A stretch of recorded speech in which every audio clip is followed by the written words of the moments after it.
The Silent Approach, 770 words. The Galactic Empire's most advanced deep space monitoring station, Outpost 7, hung in the void between star systems like a metal spider in its web. Commander Rex stood before the massive sensor array displays, watching the endless stream of data that mapped every ship, asteroid, and piece of debris within 100 light years. The Empire had ruled the galaxy for 3,000 years. Their sensors could detect a single photon out of place. Their fleet, numbered in the millions. No force in known space could challenge their might. The other alien races had learned this truth the hard way, their worlds now tribute-paying vassals or smoking ruins. "Sir, we're getting some strange readings from Sector 12, reported Operator Kane, his 6 eyes focused on the blue holographic display. The insectoid alien's mandibles clicked nervously as he adjusted the controls. Rex moved to Kane's station, his purple skin darkening with concentration. As a member of the Empire's ruling species, the Vex, he had been trained from birth to read. Sensor data like poetry. What he saw made no sense. "Run a full diagnostic," Rex commanded. "This has to be a malfunction." The readings showed something impossible. A massive object was moving through space at incredible speed, but it gave off no heat signature, no electromagnetic emissions, no gravitational disturbance. It was like a ghost ship the size of a small moon, traveling faster than anything in the Empire's fleet. "Diagnostic complete, sir. All systems functioning normally," Kane reported, his voice tight with fear. Rex stared at the display. The object was heading straight for the Empire's core worlds, cutting through space like a blade through fabric. At its current speed, it would reach the capital system in just 3 days. "Contact Fleet Command immediately," Rex ordered. "Priority Alpha alert." Within minutes, the communication screen flickered to life, showing Admiral Tor, the Empire's supreme military commander. The massive, scaled humanoid's red eyes glowed with irritation at being disturbed. "This better be important, Commander. I was in the middle of planning the subjugation of the Rim colonies. Admiral, we have an unidentified object approaching. Our core systems. It's massive and moving at impossible speeds with no detectable signature." Tor's expression shifted from annoyance to interest. "Show me." Rex transmitted the sensor data. For long moments, Tor studied the readings, his massive claws tapping against his command chair. "This is clearly a sensor malfunction," Tor declared finally. "Nothing can move that fast without being detected. Nothing in this galaxy has that kind of technology. Sir, I've run every diagnostic possible. The readings are accurate. Then it's space debris or a natural phenomenon. The Empire's sensors are perfect, Commander. If something was really out there, we would have detected it long before now." The connection ended abruptly, leaving Rex staring at a blank screen. He turned back to his crew, seeing the same doubt and fear in their alien faces that he felt in his hearts. "Keep monitoring," he ordered quietly, "and prepare a message probe for the core worlds." As the hours passed, the object continued its silent approach. Rex watched the display with growing dread as he realized something that made his blood freeze. The object wasn't just moving fast, it was accelerating. Whatever propulsion system it used left no trace, no energy signature that their instruments could detect. "Sir?" Kane called out, his voice barely a whisper. "I'm picking up something else." "What is it?" "There are more of them.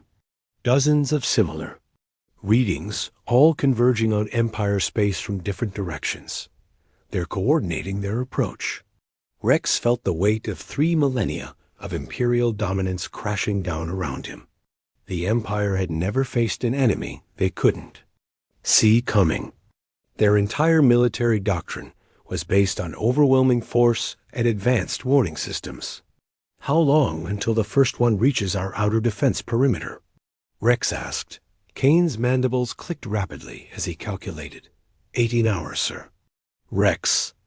looked around the command center at his mixed crew of alien species, all former enemies of the Empire, who now served their conquerors. He wondered if any of them suspected what he was beginning to realize, that something new had entered their galaxy, something that made the Empire's greatest weapons look like primitive clubs. He activated the emergency beacon, sending a message toward the core worlds at faster-than-light speed. It would arrive hours before these mysterious objects, but Rex doubted it would be enough time to prepare for what was coming. Outside the station's viewing ports, the stars continued their ancient dance, beautiful and cold. Somewhere out there in the darkness, an unknown force was racing toward the heart of the Empire, invisible to their perfect sensors until it was almost too late. The age of Imperial dominance was about to end, and Rex was one of the first to see it coming. Admiral Tor stood in the bridge of the Imperial flagship Dominion, watching the tactical display with growing unease. 12 hours had passed since Commander Rex's warning, and now the mysterious objects had crossed into Empire space. 3 massive vessels hung motionless at the edge of the Kepler system, their dark hulls absorbing light like black holes. "Still no response to our hail signals," reported Captain Vale, the ship's communication officer. The tall, blue-skinned humanoid's neck tendrils twitched with nervous energy. "They're not responding to any frequency we've tried." Tor's scaled. FIST clenched around his command throne's armrest. In 3,000 years of Imperial expansion, no species had ever ignored their communications. Fear, rage, desperation, these were the normal responses. But silence was something new. "Fleet status report," Tor growled. 57 ships in formation, sir. We have them completely surrounded. The tactical officer, a 4-armed creature named Gex, manipulated the holographic display to show the Imperial fleet's position. Whatever they are, they're outnumbered 20 to 1. Tor studied the enemy vessels through the main view screen. They were unlike anything in Imperial records. No visible weapons, no external engines, no communication arrays. Just smooth, dark metal that seemed to drink in the light from Kepler's star. Each ship was roughly the size of an Imperial dreadnought, but their design was completely alien. "Sir, we're receiving a transmission," Vale announced suddenly. It's coming from all 3 ships simultaneously." "Put it through." The main screen flickered, and suddenly Tor was looking at something that made his blood freeze. The face staring back at him was completely unlike any species in the galaxy. Smooth, pale skin, small, round eyes, a nose that protruded from the center of its face, hair that grew from the top of its skull in organized patterns. "I am Captain Jack Miller of the Earth Colonial Fleet," the creature said in perfect Imperial standard. Its voice was calm, almost casual. "We come in peace, seeking passage through your space." Tor recovered quickly from his shock. "I am Admiral Tor of the Galactic Empire. You have entered Imperial space without authorization. Surrender immediately or face destruction."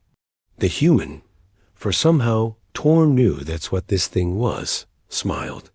It was a strange expression, showing white teeth in what should have been a threat display, but somehow wasn't.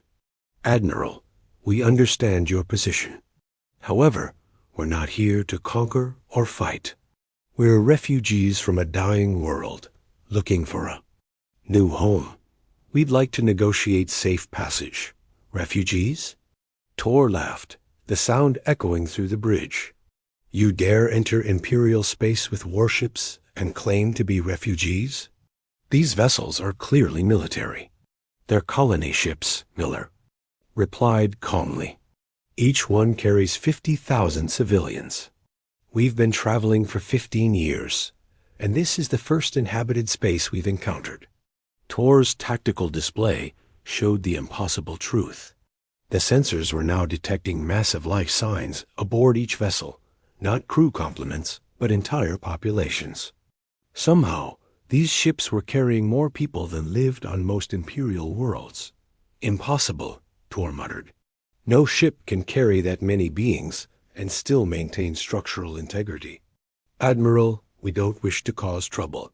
We're simply asking for permission to pass through your space to reach the outer rim.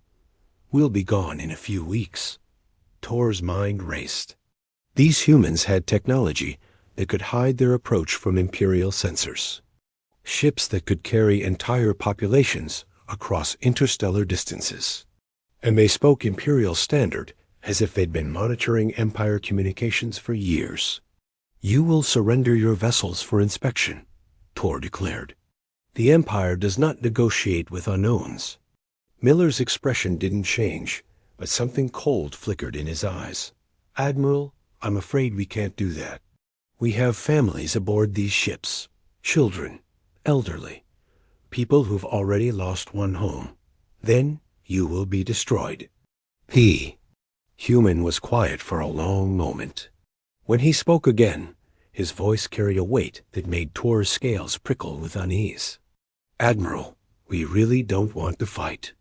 We've seen what war does to civilizations. But if you force us to defend ourselves, we will.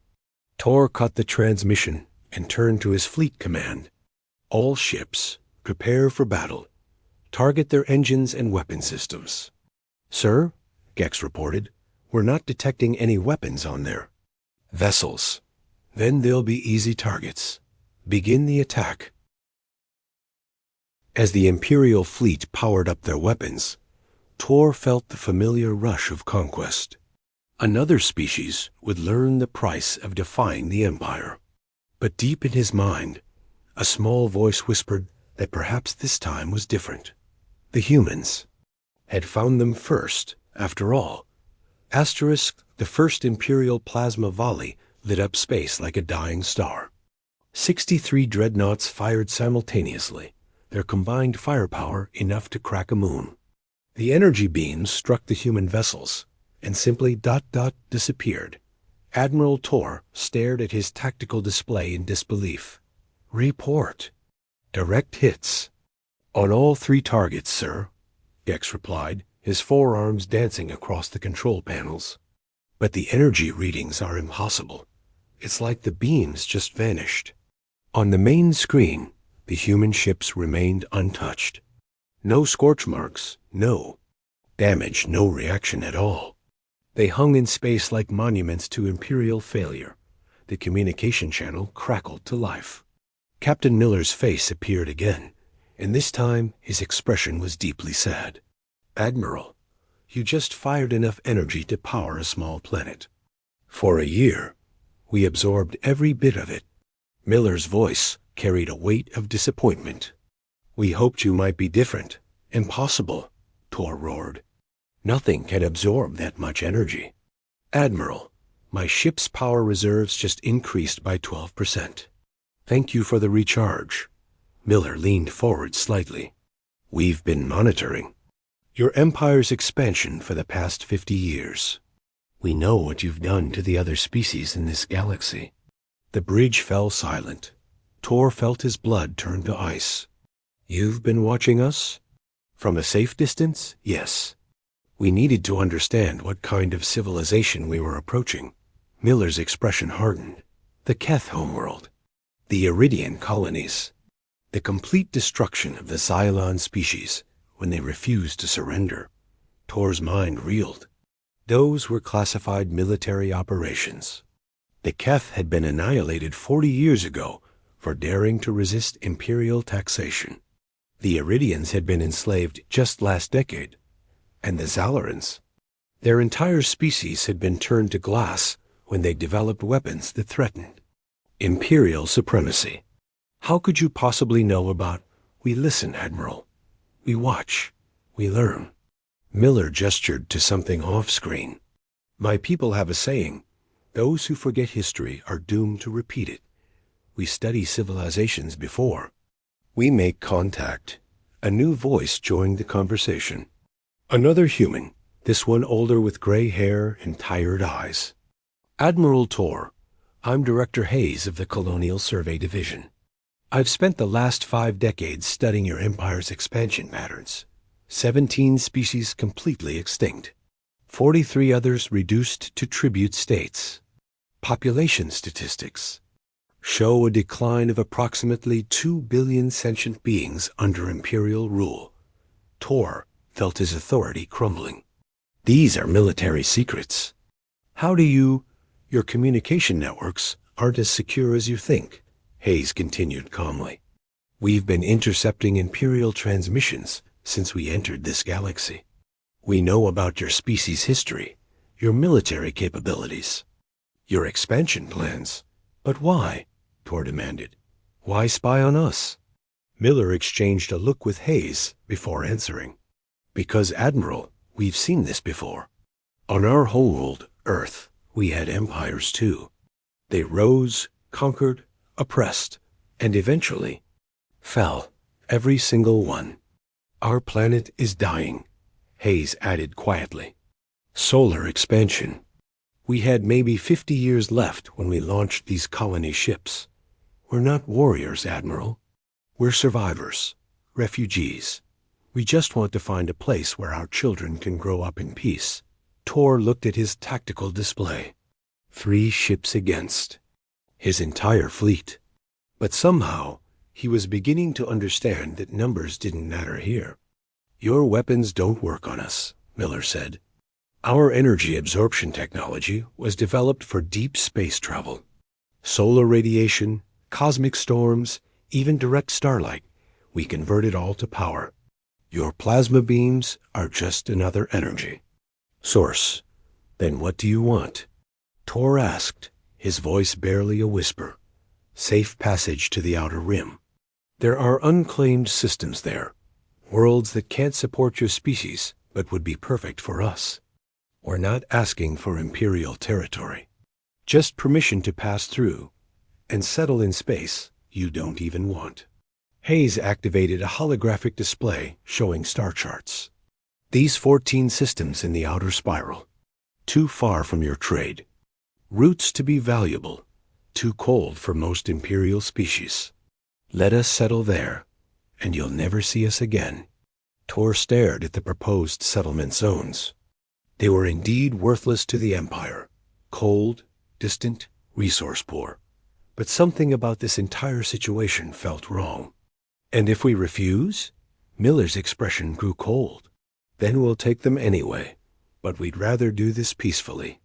The bridge was dead silent. Tor realized that for the first time in 3,000 years, the Empire was being dictated to by an alien species, and there was nothing he could do about it. I need to consult with High Command, Tor said finally.